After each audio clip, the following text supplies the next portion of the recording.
The next thing that I would like to go over is the lens flare. So let's create a composition for that.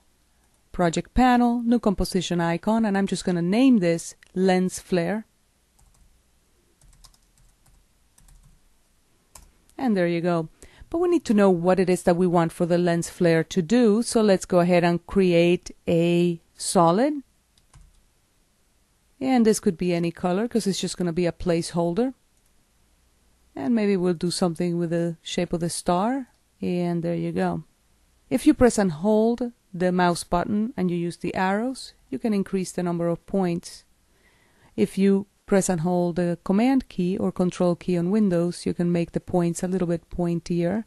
That is while you have your mouse button down and you're clicking and dragging.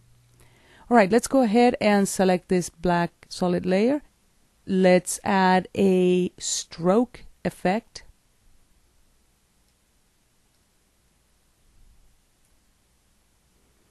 And let's go ahead and paint style on transparent. I'm going to change the color to maybe a little bit of a white. And I'm going to keyframe the end parameter so that it starts at 0 and it ends sometime here around 3.5 seconds at 100. If I RAM preview this, you're going to see that obviously the star is just drawing itself. And that's exactly what we want. Now we'd like to create a little orb or lens flare to look like it's drawing the star. So let's go ahead and create a new solid. And let's make it totally black. I'm just going to call this one flare.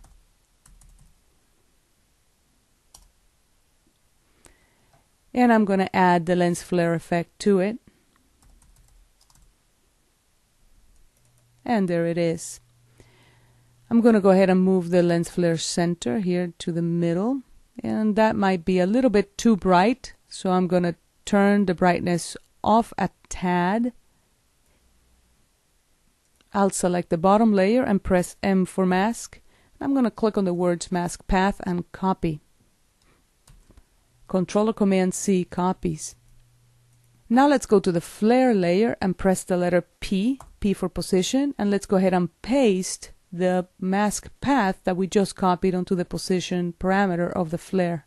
Control or Command V, and there it is. So now we should have an orb that is kind of sort of doing what we need it to be, but the timing is not right. So we already saw that on an earlier lesson. Let me select the black solid and press the letter U.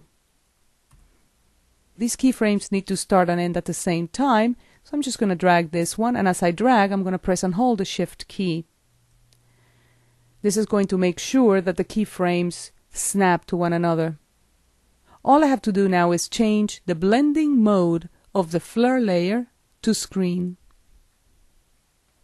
And there it is.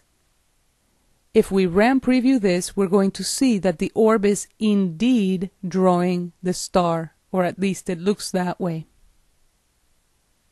And that's a quick look at a few effects.